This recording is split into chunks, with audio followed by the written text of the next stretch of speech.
Hi viewers, welcome to our channel. ప్రస్తుతం మనతో పాటు దామో బాలాజీ గారు సీనియర్ జర్నలిస్ట్ ఉన్నారు. వారితో ఒకసారి మాట్లాడదాం. సార్ నమస్కారం. నమస్తే. సార్, అఘోరి గురించి ఎన్నో ఇంట్రెస్టింగ్ విషయాలు మళ్ళీ మళ్ళీ బయటపడుతున్నాయి సార్. ఆమె శ్మశానంలో రుద్రతాండవం చేసింది, డ్యాన్స్ చేసింది. ఆమెను చూడడానికి విపరీతంగా జనాలు ఆ శ్మశానానికి వచ్చేసారని చెప్తున్నారు. అలాగే ఆమె ఒక ప్రైవేట్ ఆసుపత్రి కూడా ఏర్పాటు చేసిందని కూడా వార్తలైతే వినిపిస్తున్నాయి సార్. అంటే ఎందుకు ఆమె గ్రోత్ కనిపిస్తూ ఉంది, గెటప్ కూడా మార్చడం మనం చూస్తున్నాం. ఆ వీడియోలన్నీ కూడా సోషల్ మీడియాలో వైరల్ అవుతున్నాయి. ఏం జరుగుతుంది సార్ అఘోరి గురించి ఇప్పుడు ప్రస్తుత అప్డేట్ ఏంటి? ఒక పక్క 'పుష్ప ద రూల్' నడుస్తూ ఉంది, ట్రైలర్ అదంతా. అఘోరికి కూడా దాన్ని అప్లై చేస్తే Aghori the rise, Aghori the rule అన్న వైపుగా వెళ్తున్నట్టు కనబడుతుంది. మామూలుగా అదేదో డైలాగ్ ఉంది కదా, సైలెంట్గా వచ్చి వైలెంట్గా అయ్యాడని. అలాగా అఘోరి సైలెంట్గా ఎంటర్ అయ్యి ఒక రకమైన అఘోరిని వేధిస్తున్నారు అందరూ అని అఘోరి మీద సింపతి చూపించారు బిగినింగ్. నేను మొదటి నుంచి చెప్పిన అఘోరి వేధించడం కాదు, అఘోరి క్లారిటీ ఉంది, ఒక స్కీమ్లో వెళ్తుంది అఘోరి అని చెప్పాను నేను ఫస్ట్లోనే. ఇప్పుడు అదేవిధంగా అఘోరి మెల్లమెల్లగా తను పాపులారిటీ లెవెల్ని పెంచుకుంటుంది, జనంలో పెరుగుతుంది. రాను రాను ఏంటంటే అఘోరికి అర్థమైపోయింది మీడియాని ఎలా డీల్ చేయాలి, బాగా స్టడీ చేసినట్టుగా కనబడుతుంది. తన వెనక గైడెన్స్ కూడా ఎవరో ఉన్నారు, కొంతమంది ఎవరో ప్లాన్డ్గానే అఘోరిని ప్లాంట్ చేశారా అన్న డౌట్ కూడా చాలామందికి ఉంది. ఎందుకంటే అఘోరికి కారు ఎవరిచ్చారు, ఐఫోన్ ఎవరిచ్చారు, ఈ తిరగడానికి అంత ఖర్చులు ఎవరు స్పాన్సర్ చేస్తున్నారు, ఇవన్నీ కూడా ఇంకా బయటికి రావాల్సి ఉంది. అట్లాగే అఘోరిని ఎవరు అక్కడ హిమాలయాల నుంచి ఫోన్లో యూట్యూబ్ మన దాని ఏమంటారు వీడియో కాల్స్లో అఘోరిని గైడ్ చేయడం, ఇదంతా కూడా కొద్దిగా మిస్టరీగానే ఉంది. సో ఇప్పుడు లేటెస్ట్గా అఘోరి అది కూడా 2 రాష్ట్రాల్లో షటిల్ చేస్తుంది. అదేదో అంటారు కదా, మన అల్లు అర్జున్ డైలాగ్ ఉంది, నేను అక్కడ ఉంటా ఇక్కడ ఉంటా అన్నట్టుగా. అఘోరి అక్కడ ఉంటుంది, మళ్ళీ సడన్గా ఇక్కడికి వస్తుంది, మళ్ళీ చూస్తే అక్కడెక్కడో తేలుతుంది, ఇలాగా జరుగుతుంది. సో ఒక నెట్వర్క్ బాగా పెంచుకుంటున్నట్టుగా కనబడుతుంది అఘోరి. ఇప్పుడు రీసెంట్ డెవలప్మెంట్స్ ఏంటంటే, ఒకటి వెస్ట్ గోదావరిలో పరవల్లి మండలంలో అన్నవరపాడు హిందూ దేవాలయాల దగ్గర అఘోరి సంచరించి అక్కడ ఒక వివాదాస్పదమైన స్టేట్మెంట్ ఇచ్చింది. అదేంటంటే, హిందూ దేవాలయాల ఆనవాళ్ళు ఉన్న ప్రతి మసీదును నేను కూల్చేస్తాను అని ఒక స్టేట్మెంట్ ఇచ్చింది. దాంతో నిన్న కొన్ని ఛానళ్ళు మసీదులను కూల్చేస్తాను అని అఘోరి చెప్పినట్టుగా పెట్టారు. దాని తర్వాత చాలా తీవ్ర వ్యతిరేకత వస్తే నాకు తీసేశారు. సో అఘోరి చెప్పింది ఏంటంటే, హిందూ దేవాలయాల్ని ఆక్యుపై చేసుకొని ఎవరన్నా, అంటే రామ జన్మభూమి బాబ్రీ మసీద్ వివాదంలాగా ఉంటేనే ఒక వివాదాస్పదమైన స్టేట్మెంట్ ఇచ్చింది. దాని తర్వాత తణుకుకి వెళ్ళింది. తణుకులో 14 పీఠాలకి అధిపతి అయిన రాజేష్ నాథ్ అనే గురువుని కలిసింది. ఆయన కొంత అఘోరికి ఒక కాస్ట్యూమ్ చేంజ్ చేశాడు. ఆ కాస్ట్యూమ్ ఏంటంటే, ఇప్పటివరకు అఘోరి న్యూడ్గా సంచరిస్తుంది. విధి లేని పరిస్థితుల్లో టెంపుల్స్లోకి వెళ్ళాల్సి వచ్చినప్పుడు కాళహస్తిలో చూసినాక అందరూ టెంపుల్స్ వాళ్ళు కూడా ఇదే ఫిక్స్ అయ్యారు, న్యూడ్గా వస్తే మేము అలో చేయమని. దాంతో ఒక ఏకవస్త్రం అంటారు, ఆ రెడ్ ఏకవస్త్రం, రెడ్ లేకపోతే అది కాషాయం ఏకవస్త్రం కట్టి వెళ్ళడం అనేది మొదలుపెట్టింది. ఈయనేం చేశాడు, దాన్ని పిచ్చేసి బ్లాక్ వేశాడు కాస్ట్యూమ్. ఈ బ్లాక్ అనేది కొద్దిగా ఈ అఘోరికి సూట్ అయ్యేది. ఎందుకు, అందరూ కాషాయం కట్టుకుంటుంటే అఘోరి కూడా కట్టుకుంటుంటే తేడా ఏముంటుంది, అఘోరికి ఒక యూనిక్ స్టైల్ కావాలి కదా. అందుకని ఆయన కూడా బ్లాక్లో ఉన్నాడు, ఈమెకు బ్లాక్ వేశాడు. సో ఇప్పుడు ఆ బ్లాక్లోనే తిరుగుతుంది మళ్ళీ తెలంగాణలో కూడా. ఆయన ఆశీర్వదించి ఆయన ఏదో బోధించి పంపించాడని చెప్తున్నారు. సో ఇప్పుడు మళ్ళీ నిన్నేం చేసిందంటే, ఫస్ట్ వరంగల్లోకి వెళ్ళింది. వరంగల్లో ఒక శ్మశానంలో రుద్రతాండవం చేసిందని చెప్తున్నారు.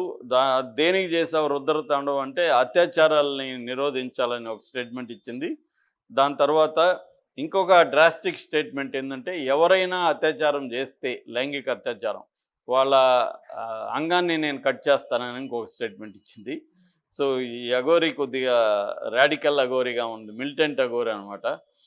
దాని తర్వాత గోహత్యలు, లోక కళ్యాణం, సనాతన ధర్మం, ఈ కాన్సెప్ట్లు చెప్పింది. అయితే ఆ రుద్రతాండవం చూసి జనాలు భయంతో పరుగులెత్తారని చెప్తున్నారు.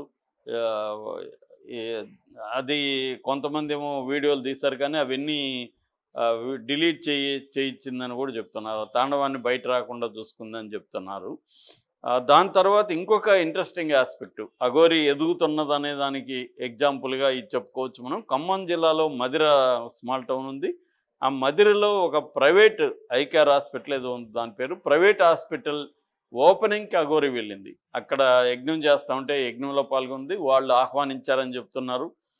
అక్కడ ఆల్రెడీ చీఫ్ గెస్ట్గా వచ్చిన మన ఉప ముఖ్యమంత్రి భార్య బట్టి విక్రమార్క భార్య ఆమె నందిని, ఆమె అక్కడ ఉంది. ఆమె అఘోరిని పలకరించి అఘోరికి పాదాభివందనం చేసి కాసేపు అఘోరితో ముచ్చటించిన వీడియోలు కూడా బయటకు వచ్చాయి. అంటే ఈమె మెల్లగా ఇప్పుడు ఉప ముఖ్యమంత్రి భార్య స్థాయికి వెళ్ళింది. ఆమె పాదాభివందనం చేసిందంటే ఇంక మామూలు జనం పరిస్థితి చెప్పాల్సిన వల్ల. రెండోది మామూలుగా ఎక్కడో అనామకంగా హిమాలయాల్లో ఉన్న అఘోరి ఇప్పుడు హాస్పిటల్ ఇనాగరేషన్ చేసే స్థాయికి వచ్చిందంటే ఇక అందరూ అఘోరిని పిలుస్తారేమో. పెద్ద పెద్ద షాపులు వాళ్ళు, ఎందుకంటే మామూలుగా సినిమా వాళ్ళని పిలిచేవాళ్ళు లేదా రాజకీయ నాయకులు వస్తారు. ఇప్పుడు అఘోరి ప్రారంభోత్సవం అనేది ఒక కమర్షియల్ యాంగిల్లోకి వచ్చినట్టుగా తెలుస్తుంది. ఎందుకంటే అఘోరి ప్రారంభోత్సవం జరిగినాక ఆమెకి డబ్బులు ఇస్తారు, మామూలుగానే మనకి లక్షల్లో ఇస్తారు, ఈమెకు కూడా ఇవ్వచ్చు. ఎందుకంటే ఇప్పుడు అఘోరి ప్రారంభోత్సవం చేస్తే మొత్తం అన్ని ఛానల్లో అన్నిట్లో వస్తుంది. అదే ఈ నందిని చేస్తుంటే అంత వచ్చిండేది కాదు, మనం మాట్లాడుకునే వాళ్ళం కాదు కదా. ఎందుకంటే బట్టి విక్రమార్క భార్య చీఫ్ గెస్టు. కానీ అఘోరి వెళ్ళడం వల్ల ఇప్పుడు అందరూ దీని గురించి చర్చించుకునే పరిస్థితి అవుతుంది. మేబీ ఈమె రాను రాను కమర్షియల్ అఘోరిగా మారి రేపొద్దున నేను అన్నట్టు ఇంతకుముందే రామ్ గోపాల్ వర్మ ఎవరో ఒకరు సినిమా తీస్తే కూడా ఈమె హీరోయిన్ రోల్ కూడా ప్లే చేసే అవకాశం ఉంది. ఇప్పుడు ఎందుకంటే న్యూడ్గా అంటే ప్రాబ్లం కాబట్టి బిగినింగ్లో న్యూడ్ అవన్నీ కూడా బ్లర్ చేసి చూపిస్తారు. దాని తర్వాత బట్టల్లో ఫుల్ లెంగ్త్ సినిమా స్టార్ట్ అవుతుంది. అఘోరి ఎలా హిందూ మతం కోసం పోరాడింది ఇవన్నీ కూడా చేయొచ్చు. రామ్ గోపాల్ వర్మ లాంటి వాళ్ళు అయితే దీన్ని వేరే యాంగిల్లో, కాంట్రవర్షియల్ యాంగిల్లో, దీని వెనక ఏదో కుట్ర ఉంది, ఎవరో అక్కడి నుంచి గైడ్ చేస్తున్నారు, ఇటువంటి ఆస్పెక్ట్స్ ఇప్పటివరకు అఘోరిని గురించి బయటికి రాని విషయాల్ని రామ్ గోపాల్ వర్మ లాంటి వాళ్ళు చెప్పే అవకాశం ఉంది. ఏదేమైనా Aghori rise to fame, from anonymity to fame అనేది మనకు ఆ జర్నీ క్లియర్గా ఇప్పుడు మనకు కనబడుతుంది. అఘోరికి కూడా ఎలా కాంట్రవర్సీలు క్రియేట్ చేయాలి ఏందనేది వచ్చేసి ఫస్ట్ ఏమో అఘోరి ఆత్మార్పణం చేసుకుంటా, సూసైడ్ చేసుకుంటా అని కాంట్రవర్సీ క్రియేట్ చేసింది. మెల్లగా బెదిరించడం మొదలుపెట్టింది. దేవుళ్ళ గుళ్ళో, హిందూ దేవుళ్ళ మీద దాడులు చేసే ముస్లిం కుర్రలు నాకు ఇవ్వండి అనేది ఒక డిమాండ్. తర్వాత సాక్షాత్తు రేవంత్ రెడ్డిని దించేస్తానని కూడా ఛాలెంజ్ చేసింది. ఆ వీడియోలు అంతా కూడా బయటకు వచ్చాయి. ఇప్పుడేమో మసీదుల్ని కూలగొడతా, అంటే హిందూ టెంపుల్ని ఆక్యుపై చేసుకున్న మసీదుల్ని కూలగొడతా అని ఒక స్టేట్మెంట్ ఇచ్చింది. మహిళల మీద అత్యాచారాలు చేసే వాళ్ళ అంగాలను కట్ చేస్తానని ఇంకొక స్టేట్మెంట్ ఇచ్చింది. ఇలాగా అంటే బీజేపీకే సొంతమైన కొన్ని కాంట్రవర్సీల్ని ఈ అఘోరి, లేడీ అఘోరి పట్టుకున్నట్టుగా మనకు అర్థమవుతుంది. సో ఇంకా ఏమేమి కాంట్రవర్సీలు క్రియేట్ చేయబోతుంది, దీనివల్ల సమాజంలో అశాంతి వచ్చే అవకాశం కూడా ఉంది. ఎందుకంటే హిందూ ముస్లిము అనేది సెన్సిటివ్ అంశం, దాన్ని కలగకూడదు. కానీ అఘోరి అదేదో కొత్త భిక్షగాడు పొద్దు ఎరగడన్నట్టుగా ఒక రోజు కూడా గ్యాప్ ఇవ్వకుండా కాంట్రవర్సీలు క్రియేట్ చేస్తుంది. ఇది రాను రాను తలనొప్పిగా మారింది. బట్ ఇప్పుడు రేవంత్ రెడ్డి ప్రభుత్వానికి ఇబ్బంది ఏమంటే, ఆయన ప్రభుత్వం నుండి ఉప ముఖ్యమంత్రి భార్యనే వెళ్ళి పాదాబంధనం చేస్తే ఇంక మామూలు వాళ్ళ పరిస్థితి ఏంటి? అఘోరికి ఏంద్ర బాబు పాదాబంధనాలు చేసేది అని జనం కూడా ఆశ్చర్యపోతున్నారు.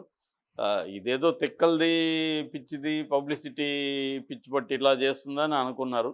కానీ రాను రాను అఘోరి పైకి వెళ్ళిపోయి ఒక స్వామిలాగా, మన ఆయన ఎవరు సద్గురులాగా అయిపోయేట్టుగా కనబడుతుంది. ఆ లక్షణాలన్నీ అఘోరిలో